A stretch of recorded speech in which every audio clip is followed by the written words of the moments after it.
Welcome to the first look, and today we'll be taking... Welcome to the first look, and today we'll be looking at a very rare IEM. At least even I have not heard it before till today. This is the Aur Audio Aehta. Now, Aur Audio is a Singapore company. They reached out to me recently, and I did a little bit of search, and you know, they have been in the market for about 2 years, have a few IEMs, and are sold only on their website today. And this is a very interesting IEM, at least based on the price to configuration. But you know, before I talk about the configuration, let's take a look at the IEM. Now, before I start to say that this is loaned to me by Aur Audio, Nicholas from Aur Audio actually reached out to me and say, how about trying out this IEM and give an honest opinion on it. And sure, I think that it's an interesting thing, and this is a Singapore company, and I love supporting local companies themselves. So without wasting time, let's take a look at what's inside. Now, I don't think this is the actual retail packaging. It was handed over to me like this, so why not? So I already seen the IEM previously because I have to check and make sure I took over everything correctly. This is the IEMs, and they do not have tips. At least he did not pass me any tips at all. So this is how it looks like inside. And then this is the cable. I believe this is the Aehta cable. So it's a $250 cable. You can get this as a set at about 1,600 Sing dollars, or about 1,100 or 1,200 USD. It's about that kind of price. Speaking about price later, when we talk more about the IEM, this is not too expensive, and I'll explain to you later. And here we have is a simple pin, and I asked what is this pin for, and it's actually to adjust the switches on the IEM, which I will show you in a moment. So let's take a look at the IEM itself. This is the Aehta, and it's pronounced as Aehta. So Aehta here is a 10 driver IEM, and 10 driver is one thing, considering its price, 10 driver isn't too shocking these days. But it's the combination of drivers that are really interesting. I don't actually see much IEM with this combination at this price. The combination is 2 dynamic drivers, which is already very rare, and then followed by 2 BCDs, bone conducting drivers, also very rare. At this price point, not many IEMs have bone conducting drivers, and 2 of them, also a rare one, 4 BAs and 2 ESTs. So this is a quad bit driver system, and it is really rare at $1,000 price point. I mean, I know that there are BCDs with BA and DDs like the Max, which is also 1,001. So this combination, considering that it has 2 BCDs and 2 DDs, and still also has an EST, which is properly branded ones, this is a pretty interesting combination for its price. We'll take a look at the faceplate here. Now, my understanding is that this plate here is hand painted. I don't think you can really see it very well on the video, but it is hand painted, and it has some sort of a 3D light layering pattern, which is pretty nice. Though I would say, as the plate itself, the dome is pretty flat, so it doesn't look super shiny. Now, the IEM itself feels like it's resin type of IEM, so very smooth, and it's very organic in shape, so it fits in the ear nicely. Now, for the nozzle part, I see 3 nozzle ports, so they are going to project sound into your ears. And the switch here, there is 3 switches, switch 1, 2, and 3. My understanding is that switch 1 is for bass, switch 2 is for mids, and switch 3 is for treble. And to adjust it is, just now I talked about a pin here, so you have to push it like this, up and down. So I understand that the default state is this. We will try the default state, then we will try the V-shaped style, which is raise bass and raise treble, and let's have a listen later. But that is for the IEM itself. Now, this is the cable. The cable is the Aehta cable. I believe it's a silver copper combination here. The plugs are pretty nice. It's a little bit more unique. I have not seen such plugs before. There is, something that you can purchase off the shelf easily. So this is my case of tips, together with another case that you usually see in my videos. I do have quite a bit of tips here, and today I'll just try out with one of those tips that I think will probably be fine for most things, which is the Editech Baroque. Purely because they didn't give me any tips, so I'll choose the tip that I think will fit most IEMs. One thing I didn't highlight just now is that the socket itself is a slightly recessed socket. It's just very slightly. So most cables will still work with this, but if you have the proper cable with the rectangle head that fits into it snugly, it will be the best. But very slight recess that I can even fit into my wireless adapters and it will work pretty fine. So I've connected everything up here, and this is the SE300. I'll be using this device to play with the Aehta today. Now, the Aehta has about 6 ohm of impedance. That is really low, and if your amplifier has higher impedance output, it will probably cause some issues. But I believe the depths are fine. So I'll be playing backlight once now, give you a quick impression, and then play around with the switches and see what's the effect, followed by doing another song and then doing a comparison. That is pretty much the set for the day. And then give your first impression of this IEM. So I have heard the backlight with the default setting, and I think this is kind of like a V-shaped IEM. And the bass is actually quite elevated to me. The punch is quite a bit, and there are quite some sub bass. Though I do say that the bass, at least on my first impression, it's not the kind of high impact bass, but the type with a lot of sub bass. So very similar to what you get if you buy something like Fat Frit kind of IEMs, which I want to compare later and see what's the difference. The highs are pretty good. They are quite elevated, but it doesn't feel like it's a lot elevated. There is not much hotness or over sparkle in this particular track itself. The mids are very clear, very nice, and at least for me, when it comes to the voice of Vonde in this song, I think that it is somewhere just nice in the middle. It doesn't feel like it's tinted in any way nor emphasized, though it doesn't really feel very back either, so I think it's pretty balanced, at least in this mode here, where all the switches are actually off, so it's kind of like neutral. So this IEM is probably a mild V with a slightly more elevated bass on the bass side of things, but the highs don't feel like it's overly pushed up, so it still feels very balanced to me overall, the sound. And the bass do not actually bleed much into the mids, at least. It doesn't give this very warm effect for Vonde's voice, so I think it's pretty okay. But you know what, I think that I just want a little bit more excitement, see whether if I push up the highs will be better. Now, pushing up just the high switch makes the cymbals very prominent in the mix. It kind of brings the cymbals up forward, so it elevated the treble. But there's still not much like overly hot sound, nor is it like sibilance. So it's still pretty okay, even though that the cymbals now are pretty sparkly, but there's still nothing too hot on the sound signature itself. But you know what? Let me also try now, push the mids forward and see what happened. Now, pushing it up for the mids itself, I guess it's a personal preference here. It makes it a little bit too forward for Vonde's voice. It doesn't reach to the point that it's shouty, but definitely too forward for me. So no, the mids are going to go down for this. So the last thing I'm going to try is to push up the lows and see how it responds. So pushing up the lows actually does add a very nice effect. Firstly, it raises the amount of bass, definitely. There is now more impact and also more sub. But it's not like a case where you just raise sub itself where it makes the whole bass very floppy type. But this is still pretty okay. There's still good amount of impact here. So I believe this switch here raises both the sub and the mid bass all together.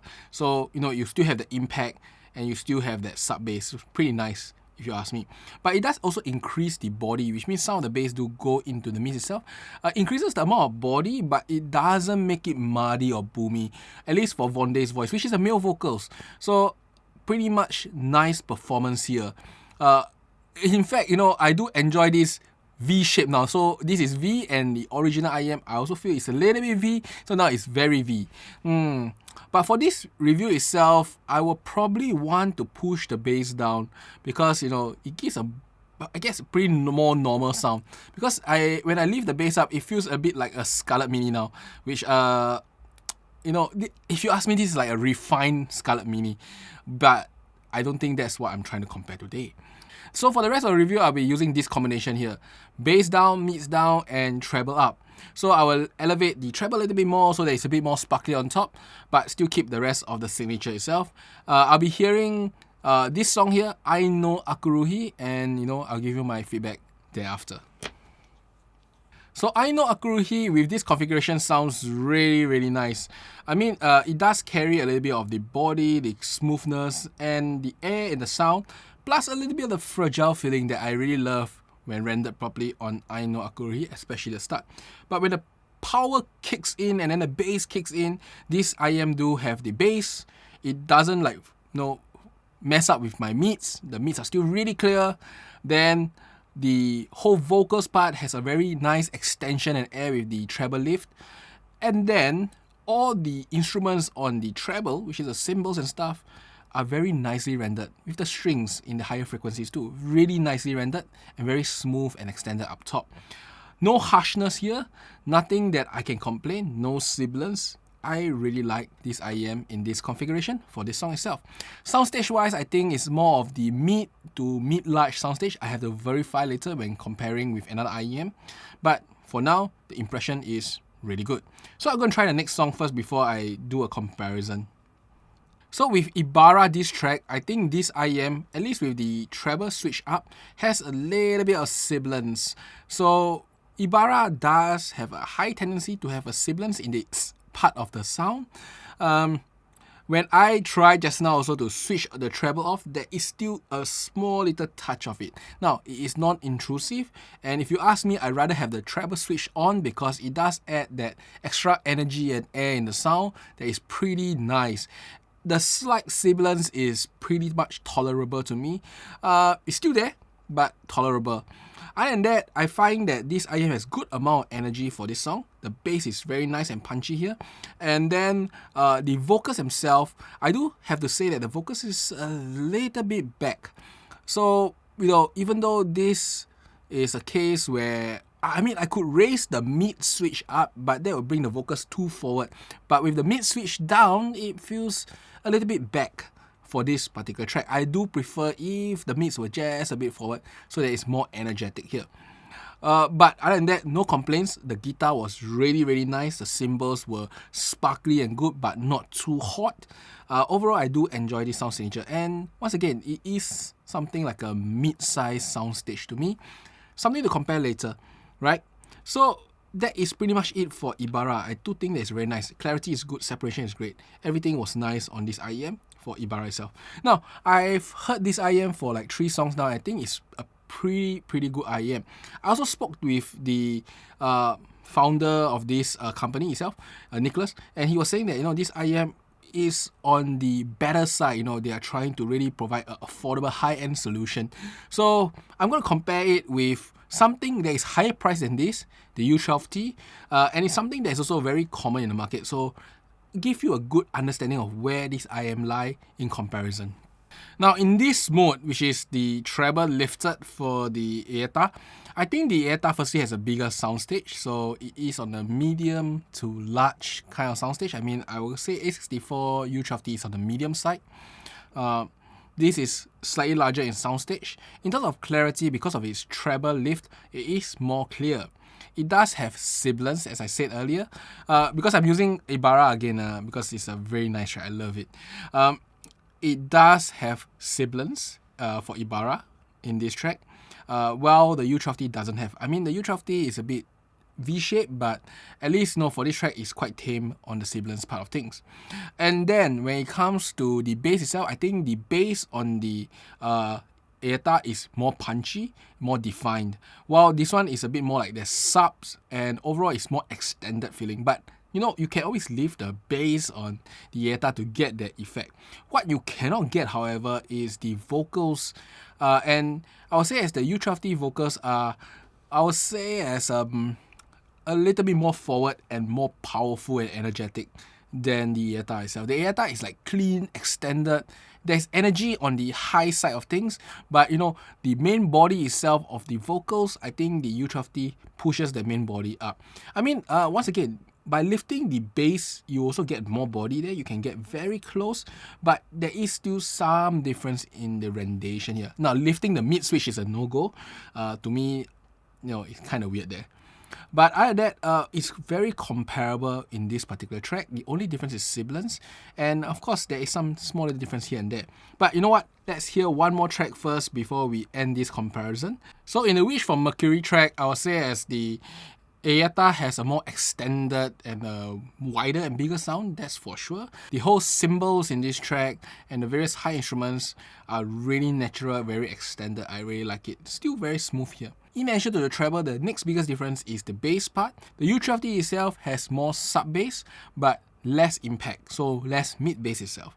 So the feeling, the texture of the bass as it rumbles is very nice on the U12T, but the various bass slams itself is not like very clean, a bit more rounded off in the U12T versus the Aehta. The Aehta has a very nice slam that is harder than the U12T, so it does have more mid-bass, at least I can feel it in this track. The mids wise, I guess, is do you want a more bias towards the high side because of the lifted treble, or do you want a more full-bodied type of sound? I mean, you can also get it with the Aehta with some switch changes, but in this configuration, the U12T has that nice, strong body, but the Aehta has a lot of energy, especially on the higher mids, which personal preference here. I mean, you can play around the switches to obtain very similar results. Details-wise, I do think that because this song has some very soft bass, the Aehta do render them a little bit better than the U12T. And then when it comes to the cymbals and the high instruments, I also feel that the Aehta do render it a little bit better. Though, if I was to compare in this particular track, then the U12T is milder of a V shape compared to the Aehta. The Aehta do push some of the mids a little bit more further behind than the U12T. So I just want to sum up this part of the sound summary between the Aehta and the U12T. I have to honestly say that, I have not found many IEMs at the $1,000 plus range that can rival the U12T. And I would say as the Aehta, depending on your preference, will probably even beat the U12T in both technicality and in sound signature because of its versatility in the switches. I mean, you can just flip the switch around and get what you want. You want more treble, you want more bass, you can get it. And the technicalities are still really good. It's still really clear, separation is very good, soundstage is big, clarity is there, details are there. Technicality is all there. So really nice advantage. The only thing that you can never get with the Aehta is a more forward mids, because even on its default state, the U12T has a slightly more forward mids than the Aehta. So the U12T has a less V, or maybe you can say as maybe I don't know, a mids that's slightly more forward. The only thing you cannot get in the Aehta is that mids that are a little bit more forward itself. So what do I think about the Aehta? I think that it is, for 1,100, 1,200 USD, it is really value for money. Very good overall technicalities, good clarity, good resolution, good soundstage, very nice punchy bass, and most of all, very flexible sound signature. You can just tweak it around. You want more treble, get more treble. You want more bass, you get more bass. You can lift the mids, but I think that it will be too much for me. Maybe must lift everything together. But then it defeats the purpose. Might as well just lift everything off. So yeah, this is a very interesting IEM. I'm surprised that nobody talked about it because it really sounds good. And if it was 1,002, I think it is very worth the money. In fact, if this was the same price as U12T, to some, this will be a superior choice just on the versatility and still, having a technicality that wouldn't lose out to the U12T anyway. In fact, I think it does beat the U12T in some technicalities. I do enjoy this IEM, and I highly recommend you try to get your hands on one to try out. You will probably love it. Now, I do not know how the default cable looks like because I'm pretty sure this Aehta cable is the upgraded cable. I mean, the cable price difference was $100, and cables do make a difference, but I always feel that, it's not too big of a deal, and there are alternatives in the market. But, the IEM itself is a very, very solid thing. Now, I just want to cross off one thing is the comfort itself. The IEM is on the mid-size itself. You can see if I was to put next to the U12T, it is slightly bigger than the U12T. It's also thicker than the U12T, but it's not as large as, say, the Maestro SE. So it's on the mid side of things, and you can easily put it in many of the cases. It is a bit sensitive at 6 ohms. Depending on your player, you may need more power, less power, because It really depends on the impedance and everything of the player itself. But overall, I do really like it and do dig its sound. Highly recommend you try it. And I'm excited on what our audio will produce in the future. That's why for today. I hope you enjoy my short little first take on the Aehta from our audio. And I'll see you guys again. Bye bye.